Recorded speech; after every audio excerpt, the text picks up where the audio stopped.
নমস্কাৰ স্বাগতম জনাইছো আমাৰ চেনেলৰ অন্য এটি ভিডিঅ'ৰ মাজলৈ পুনৰবাৰ আপোনালোকক আজিৰ ভিডিঅ'টোত আমি যেটো বৰ্তমান টেন্ডৰ এটা বস্তু চলি আছে ডিএমই 4th গ্ৰেড এক্সামটো লৈ সেই যিখন এডভাৰটাইজমেন্ট নোটিছ যিখন মুকলি হৈছে সেই নোটিছখনৰ কথা এই ভিডিঅ'টোত আলোচনা কৰিম কাৰণ মই ইয়াৰ আগত এডিআৰই বা ডিএমইৰ যিখিনি ভিডিঅ' আপলোড কৰিছিলো সেই ভিডিঅ'খিনিত মোৰ তাত কমেন্ট আহি আছে আৰু আজিও কমেন্ট আহিছে তাৰ ওপৰত যে ডিএমই 4th গ্ৰেডৰ যিটো ৰিক্ৰুটমেন্ট যিটো এপ্লাই প্ৰসেছ 2022-23 বা 24ত সমাপ্ত হৈ গৈছিল সেইখিনি পৰীক্ষা এতিয়ালৈকে হোৱা নাই আৰু বৰ্তমান নোটিছ আহিছে আজি দুই দিনৰ ভিতৰত নোটিছ আহিছে যে ডিএমই যিমানখিনি 4th গ্ৰেড ৰিক্ৰুটমেন্টৰ প্ৰসেছ আছিল বা এপ্লাই ইতিমধ্যে চলি গৈছিল সেই এপ্লিকেশন ফৰ্মবোৰ ৰিজেক্ট হোৱা বুলি সেইবোৰ কেনসেল কৰা বুলি ইতিমধ্যে এখন নোটিছ প্ৰকাশ কৰিছে অসম চৰকাৰে সেই নোটিছখনৰ ওপৰত আলোচনা কৰিম মোক বহুতে কমেন্ট কৰি আছে সেই বিষয়ে দাদা সেই নোটিছখন সঁচা নাই মিছা বা কিমান দূৰ সঁচা বা কোনখিনি কলেজৰ কেনসেল হৈছে সেই এপ্লাইটো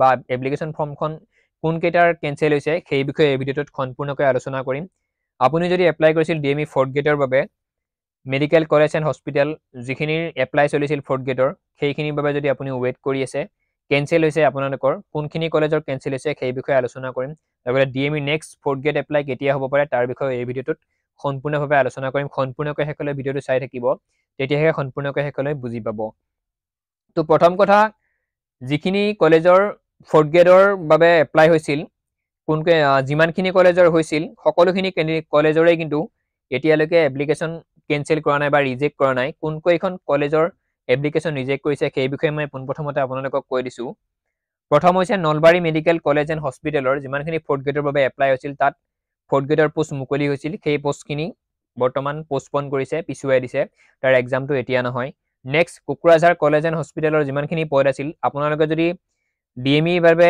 এপ্লাই কৰোঁতে যদি সেইখন কলেজ সিলেক্ট কৰিছিল কোকৰাঝাৰখন নলবাৰীখন next Nagaon college and hospital এই তিনিখন কলেজ এণ্ড হস্পিটেলৰ যিমানখিনি 4th গ্ৰেডৰ পদ আছিল সেই পদখিনিত যদি আপুনি আবেদন কৰিছিল সেইখিনি পোষ্টপন কৰা হৈছে সেইসমূহ এতিয়া আৰু তাৰ পৰীক্ষাও নহয় বা তাৰ এডমিট কাৰ্ডো নাহে সেইটো আৰু আপোনালোকে আশা কৰি লাভ নাই তাৰ নেক্সটত যদি আপুনি ডিএমই 4th গ্ৰেডৰ বাবে এপ্লাই কৰোঁতে বাকিখিনি যদি কলেজ আপুনি বা কলেজ এণ্ড হস্পিটেল যদি সিলেক্ট কৰিছিল তাৰ কিন্তু এতিয়ালৈকে নোটিছ অহা নাই সেই নোটিছ কেইখন যেতিয়াই আহে মই আপোনালোকক ভিডিঅ' আকাৰে প্ৰতিটো খবৰ জনাই থাকো আপোনালোকক এনে ধৰণৰ ইনফৰমেশন হ'ব আপোনালোকে গম পাবই চিন্তা কৰিব নালাগে কিন্তু এক নম্বৰ হ'ল Nalbari medical college and hospital দুই নম্বৰ হৈছে Kokrajhar medical college and hospital আৰু তিনি নম্বৰ হৈছে Nagaon medical college and hospital এই তিনিখন কলেজ এণ্ড হস্পিটেলৰ যিমানখিনি 4th গ্ৰেডৰ এপ্লাই ইতিমধ্যে হৈ গৈছিল চাকৰি দিম বুলি কৈছিল মুখ্যমন্ত্ৰী মহোদয় হওক বা ডিএমই স্বাস্থ্য বিভাগৰ ফালৰ পৰাই হওক সেইখিনি কিন্তু বৰ্তমান নহয় আপোনালোকে সেইটো আৰু আশা কৰিব নালাগে নেক্সট আকৌ যেতিয়া ডিএমই 4th গ্ৰেডৰ এপ্লাই হ'ব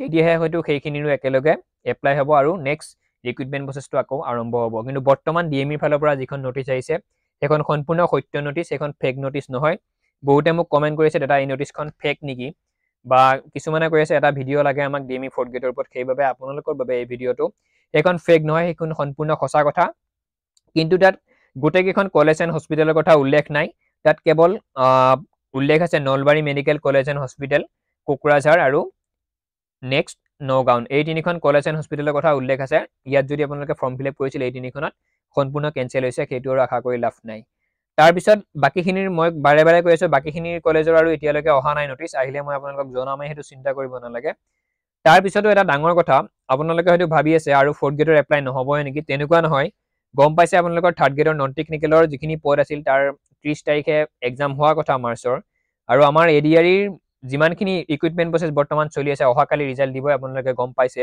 যিমানখিনি কষ্ট কৰি পঢ়িছিল যাৰ সপোন আছিল বা পৰীক্ষাটো দি এটলিষ্ট গম পাইছিল আমাৰ পৰীক্ষাটো অকনমান হলেও ভাল হ'ব বুলি বা আমি কিবা এটা নম্বৰ পাম বা আপোনালোকে কিবা এটা নহয় কিবা এটা সংস্থাপন পাব বুলি যদি সঁচা অৰ্থত যদি আপুনি কষ্ট কৰি পঢ়িছিল আপোনালোক সফল হ'ব আপোনালোকৰ পৰীক্ষা ভাল হ'ব ভগৱানৰ ওচৰত আমিও তাকেই প্ৰাৰ্থনা কৰো যিখিনিয়ে কষ্ট কৰি পঢ়িছিল যোনে কষ্টত সপোন দেখিছিল তেওঁলোকৰ সদায় ভাল হওক ভগৱানে ভাল কৰক সেইটো মই সদায় বিচাৰো নেক্সট এটা বেয়া খবৰৰ পিছত হয়তো এটা ভাল খবৰ আহে কাৰণ এন্ধাৰ ৰাতিৰ পিছতে হয়তো ৰাতি পোহৰ হয় সেয়া আপোনালোকে গম পায় ৰাতিপুৱা সূৰ্য উদয় হয় সেয়া গম পায় এন্ধাৰৰ পিছতে পোহৰ আহে চিন্তা কৰিব নালাগে অকনমান কিবা বিজুতি ঘটাৰ বাবে হয়তো স্বাস্থ্য বিভাগৰ ফালৰ পৰা এখন বেয়া নোটিছ তেওঁলোকে জাৰি কৰিছে আমাৰ কেণ্ডিডেটখিনিৰ বাবে কাৰণ এনেকৈ কেণ্ডিডেটখিনিক এটা ঠগাই থকাৰ নিচিনা হৈছিল 2023ৰ পৰা 4th গ্ৰেডৰ এক্সাম হ'ব এপ্লাই হৈ আছে এক্সাম হ'ব কৰি নোটিছ আহি আছিল ইতিমধ্যে 3rd গ্ৰেডৰো বহুকেইখন নোটিছ কেনসেল হৈ গ'ল এতিয়া 9 তাৰিখে 9 মাৰ্চত হোৱা কথা আছিল এক্সাম। আজি হ'ল 6 তাৰিখ। পৰহিলে এক্সাম হোৱা কথা আছিল, সেইটো পষ্টপন কৰিলে 30 তাৰিখলৈ গুচি গ'ল। স্বাস্থ্য বিভাগে হয়তো কিবা মিছা কথা কোৱাৰ নিচিনাকৈ নটিচবিলাক প্ৰকাশ কৰি আছিল। আকৌ এতিয়া 4th গ্ৰেডৰ ডাইৰেক্ট কেঞ্চেল কৰি দিছে। সেয়া হয়তো তেওঁলোকৰ কি মই নাজানো, কিন্তু এটা বেয়া খবৰৰ পিছত বা এটা বেয়া সময়ৰ পিছত এজন ব্যক্তি বা এজন মানুহৰ ভাল খবৰ আহে, ভাল সময় আহে, সেয়া আপোনালোকে জানে। গতিকে প্ৰিপেৰেশ্যন কৰি থাকক। পৰীক্ষা চৰকাৰে যেতিয়াই পাতে আপোনালোকে তেতিয়াই দিব লাগিব।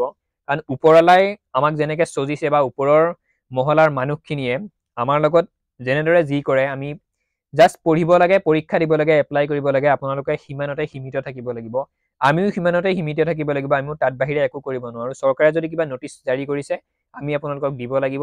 আৰু আপোনালোকে হয়তো সেই নটিচ চাই বা মোৰ ভিডিঅ' চাই বুলিয়েই নহয়, অন্যৰো যদি কিবা চাই কিনে পঢ়ে বা এপ্লাই কৰে, সেয়া আপোনালোকৰ বাবে লাভ, আপোনালোকৰ বাবে সৌভাগ্য বুলি ক'ব লাগিব। সেইটো কাৰণে যদি চৰকাৰে এইটো নীতি কৰি দিছে, যদি কেঞ্চেল কৰি দিছে, তাত আৰু আপুনি মই হয়তো মাত মাতি একো কৰিব নোৱাৰোঁ। হয়তো 2-এটা কমেণ্ট কৰিব পাৰিম বা ওপৰৰ মহলৰ মানুহক 2-এটা টুইট কৰিব পাৰিম, মেছেজ কৰিব পাৰিম। তাৰ বাহিৰে আমি একো কৰিব নোৱাৰোঁ। সেইবাবে আপোনালোকৰ পঢ়া কাম প্ৰিপেৰেশ্যন কৰক। যদি এইচ মিলে ধুনীয়াকৈ পৰীক্ষা দিব, এক্সাম পাছ কৰিব। যদি এইচ নিমিলে সেইবোৰ সকলো শেষ। কাৰণ স্বাস্থ্য বিভাগে আমাৰ লগত হেতালি খেলিছে নে কিবা বেলেগ কৈছে, সেয়া হয়তো মই ভালদৰে নাজানো। কিন্তু পৰীক্ষা এনেকুৱা নটিচ বহুত আহিছিল, হম বুলি পৰীক্ষা পাতিম বুলি, কিন্তু আজিলৈকে বহুত পৰীক্ষা এনেকৈ কেঞ্চেল হৈ গৈছে। তো সম্পূৰ্ণ ভিডিঅ'টোত ইমানেই, এইখিনিয়ে কথা আছিল। পৰীক্ষা যে 4th গ্ৰেডৰ যিমানখিনি এক্সাম হ'ব লগা আছিল DME, সেয়া সম্পূৰ্ণ কেঞ্চেল হৈছে। সেইটো আৰু আশা কৰি লাভ নাই। কিন্তু আকৌ কৈছোঁ, বেয়া সময়ৰ পিছত ভাল সময় আহে, ভাল খবৰ আহিব। প্ৰিপেৰেশ্যনটো এৰি নিদিব। কেৱল DME 4th গ্ৰেডৰ এপ্লাই কৰিছিল বুলিয়ে যে আপুনি পঢ়ি আছিল আৰু নেক্সট এক্সামৰ বাবে যে আপুনি পঢ়া নাই, নেক্সট চাকৰিৰ বাবে যে আপুনি প্ৰিপেৰেশ্যন কৰা নাই, সেয়া কেতিয়াও সত্য নহয়। আপুনি প্ৰিপেৰেশ্যন কৰক সদায়। যিকোনো পৰীক্ষাত আপুনি পাছ কৰিব পাৰিব।